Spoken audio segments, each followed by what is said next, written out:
Today, I'll be singing the story of the honest woodcutter.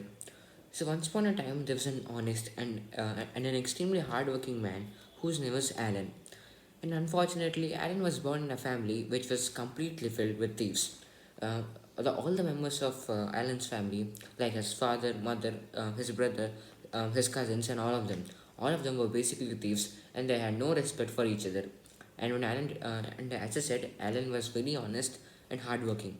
So he did not choose the path of his ancestors, and did not and he did not he did not do things like stealing, like robberies and etc. He always worked hard for his living, and he never took the money which came from stealing from his family members. And no matter how hard Alan tried to convince them to be as normal men, like the men who do not cheat and work hard for their living, they won't change no matter how hard he tried. So Alan, one day, he was completely sick of his family, and he walked out of his house. He had no he, currently then he had no home to live in. So he was searching for a job, and he found none. And while he was searching for a job, while he was on a road, walking towards an job, he saw an old lady coming towards him, and she was not she looked very feeble, and she did not look normal, and she also had some apples in her hand. She accidentally dropped all the apples on the road, and she was too old and too feeble to pick them up.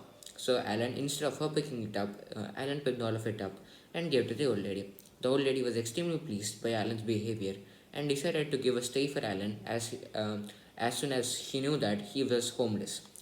So Alan got food, he got shelter, he got water, he got all the basic needs of a human being. Now it was time for him to work hard.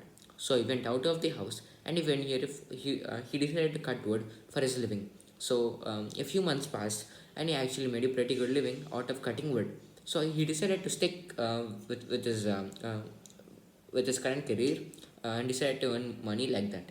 One day while he was cutting wood, the axe and his axe was actually a wooden axe. And one day that wooden axe, it slipped out of its Alan's hand, and it fell into a nearby pond. Alan, he did not know what to do, as that was the only axe which he had. So Alan was completely clueless and was just sitting under the tree with great depression. And then a magical fairy came out of the pond, and it came near Alan with an golden axe and a silver axe, and also an axe made of rubies, diamonds, and so on. And Alan, he was completely shocked, and he said that no, none of these are my axes, and he said this without any hesitation. So this just proves us how an honest man Alan was. So and finally the fairy picks up his wooden axe, and Alan says, "Yes, this is mine, and I'll take only this." But the fairy, she was extremely pleased with Alan's behavior, and she was flattered. So she offered Alan all the access, and explained everything. And Alan, he took it with the utmost elation, and went to the old lady and surprised the old lady with what he got. And it turns out that the old lady was indeed the magical fairy, and the magical fairy did all of us just to know what how is Alan really honest and hardworking. And as we all know, the answer is that Alan is extremely hardworking and of course an honest person. So because of his honesty, he is very wealthy. He was a very he became a very wealthy man. Even though he was very wealthy in his time, he was never proud of his wealth, and he was always humble to his superiors and also to his inferiors. He always treated everyone equal. And from then, he inspired all of his family and led a happy life. Thank you.